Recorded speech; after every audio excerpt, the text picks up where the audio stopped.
kayak bisa go internasional atau benar-benar di klubnya tuh namanya apa ya? Timnasnya ini memang harus masuk ke di klub dulu. Jadi setelah di klub itu kita lebih banyak ngikutin pertandingan-pertandingan nasional. Nah, nanti dari situ ada kamu kan ada hasilnya juga. Maksudnya ada dalam setahun itu ada juara berapa kali, ada hasil yang bagus seperti apa. Terus juga nanti di akhir tahun juga biasanya ada kejurnas, kejuaraan nasional. Jadi dari situ kelihatan juga kayak maksudnya salah satu tolak ukur juga lah kayak seleksi juga buat kita dipanggil atau ya dipanggil buat bergabung di timnas sih gitu. Oke, oke, oke. Iya, ini perjalanannya panjang juga ya sampai akhirnya Iya, bisa ke timnas. Tapi kayak iya. Kira-kira umur kenapa? umur berapa? Gimana? Umur berapa? Masuk ke timnas sih ya SMA kelas satu. Ya kelas satu semester. Ya waktu itu kelas 1 SMA kalau nggak salah. Iya kelas satu dipanggil buat 2013 lah berarti 2013 dipanggil buat gabung di Platnas sih di timnas. Oh, oke, oke. Kalau di Platnas sendiri, kalau Kak Ginting idolanya siapa nih yang bisa bener-bener kayak meyakinkan gitu kayak pas nyampe Platnas kayak ih keren banget, aku pengen banget nih jadi atlet kayak dia gitu. Sebenarnya sebelum dari masuk Platnas juga udah sih maksudnya mengidolakan Taufik Hidayat ya. Jadi di umur-umur 7 8 tahun itu waktu pertama kali mulai latihan badminton ya waktu itu di tahun-tahun itu memang Taufik Hidayat lagi maksudnya sering-sering masuk TV lah ya, sering nonton juga, sering muncul di TV juga pertandingan-pertandingan pada waktu itu. Jadi waktu itu ya idolain Taufik sih waktu umur 7 8 tahun itu sih. Oh, oke, oke. Tapi pernah nggak kepikiran kalau nggak jadi atlet bulu tangkis, kira-kira saya mau jadi apa ya? Atau atlet lainnya gitu? Pikiran sih malah kadang bingung juga kayak misalkan ini kan sekarang udah jadi atlet gitu ya. Hmm. Terus nanti kan ada masanya juga kan.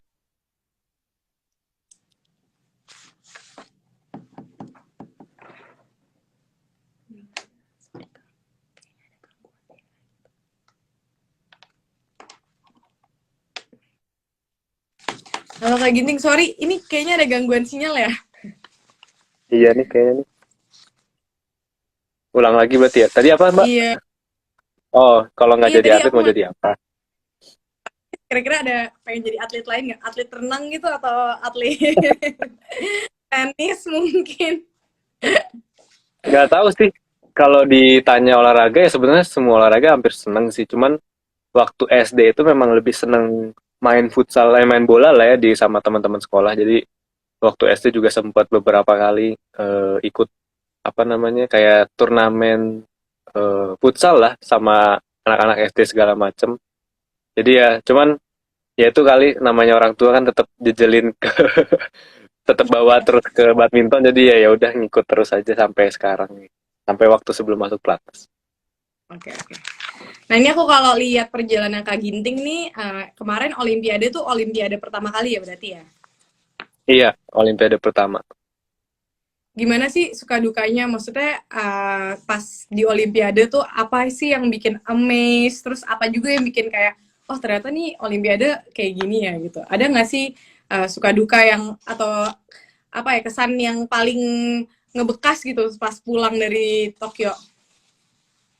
Ya pastinya seneng sih maksudnya pengalaman yang baru juga karena kan Olimpik ini beda sama event-event pertandingan eh, yang rutin saya ikutin apa beda sama event-event turnamen yang saya biasa rutin ikutin setiap tahunnya.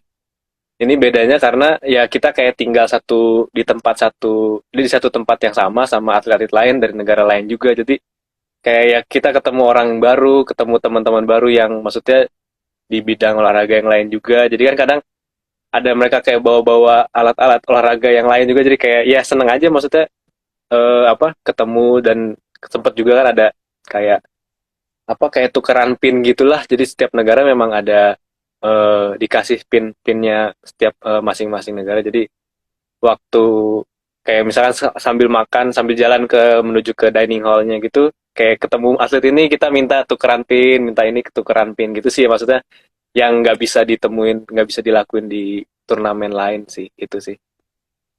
Oke, oke.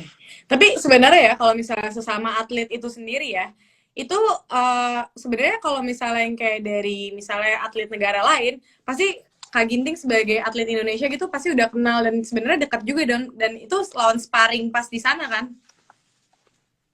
Sebenarnya kalau sesama bulu tangkis sih kenal, karena kan kita hampir cukup rutin, cukup banyak juga sih ya pertandingan kayak di apa series dalam setahun aja mungkin bisa ada 12 sampai 15 kali dalam setahun. Jadi kita kan pasti ketemu setiap event, setiap ketemu juga ngobrol juga. Cuman kalau sama atlet yang lain juga enggak sih. Maksudnya enggak kenal, cuman tahu aja gitu. Mungkin ada yang atlet yang terkenal misalnya ada Djokovic segala macam lewat gitu. Maksudnya sekedar tahu aja gitu.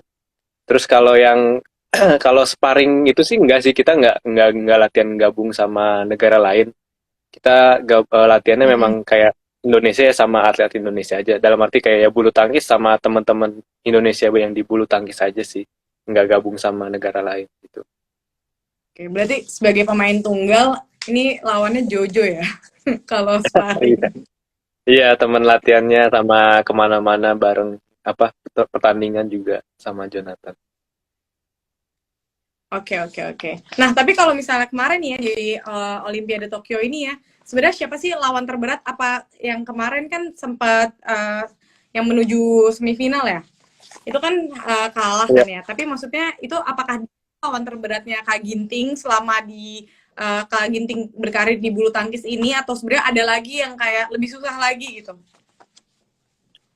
Sebenarnya hampir semua sih karena waktu di hampir semua lawan waktu di Tokyo di Olimpik kemarin itu memang berat sih karena kita yang tadi saya bilang sering ketemu sih, maksudnya satu sama lain pernah ketemu juga, sempat menang, sempat kalah juga. Jadi ya memang bisa dibilang kayak mungkin waktu di Olimpik kemarin, waktu ketemu si A lebih siap, waktu ketemu si B lebih siap juga, jadi bisa menang. Nah waktu ketemu di semifinal ketemu Chenlong mungkin waktu itu ya Chenlong lebih siap dalam segala hal gitu. Jadi ya memang itu sih kendalanya, maksudnya ya memang kita harus siapin semuanya. Jadi dari segi mental, segi tenis non tenisnya memang harus lebih siap. Jadi mungkin menurut saya waktu di semifinal kalah sama Chenlong itu ya salah satu musuh terberat juga karena mungkin waktu itu dia lagi lebih siap aja sih dibanding saya gitu. Oke, oke. Jadi dari semua match dari pertama kali ikut Olimpiade yang kemarin di Tokyo itu dari match pertama sampai akhirnya bisa mendapatkan medali perunggu itu kira-kira match yang paling berkesan pas sama siapa nih? Yang paling berkesan mungkin waktu lawan Antonsen sih ya, karena itu 8 besar kan, jadi kayak eh, Skornya tipis ya? kesempatan iya udah gitu rame juga kan apa namanya Iya, iya, iya. eh, matchnya juga rame juga jadi waktu menang tuh bener-bener yang kayak lega banget gitu buat bisa masuk ke semifinal kan Iya, apalagi kayak udah masuk semifinal tuh udah apa namanya ya masih ada tahap berikutnya juga cuman kayak udah agak sedikit lega plong aja sih waktu udah menang 8 besar itu. tapi kalau misalnya pasti kan euforianya pasti beda ya, walaupun banyak Hmm. juga masyarakat masyarakat Indonesia yang ada di Tokyo buat nontonin kalian gitu ya. Tapi Ya. kalau misalnya kayak di Indonesia pasti penontonnya berisik banget, bener-bener yang saut-sautan dari court A ke court B gitu kan. Iya. Kayak lihat antusiasme masyarakat Indonesia nonton Kak Ginting gimana nih perasaannya? Pasti happy banget dong.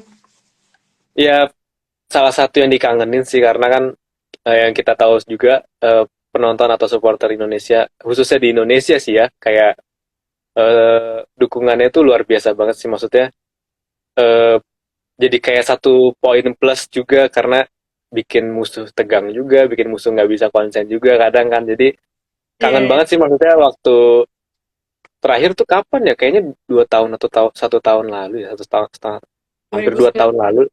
COVID. Iya. Iya sebelum COVID itu pertandingan terakhir di Indonesia jadi ini udah beberapa lama nggak main jadi kayak ya kangen juga gitu dengar teriakan penonton Indonesia. Nonton bulu tangkis apalagi kan karena kan maksudnya bulu tangkis sebagai olahraga yang mungkin bisa dikedepankan juga buat Indonesia Hmm, kan banyak menangnya juga jadi kita ya penontonnya semangat untuk nontonnya iya bener. tapi kalau misalnya kayak Kak Ginting kan sebenarnya kan maksudnya kalau misalnya di Indonesia mainnya gitu ya, terus kayak penontonnya rame nih, justru malah Hmm. tegang. Pas semangat sih sebagai atlet, dan gimana caranya mengatasi ketegangan itu?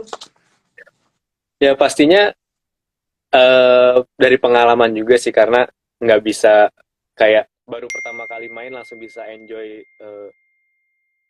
enjoy apa permainan juga karena kan beda juga kan kayak di luar tuh lebih sunyi lebih senyap gitu jadi lebih bisa fokus.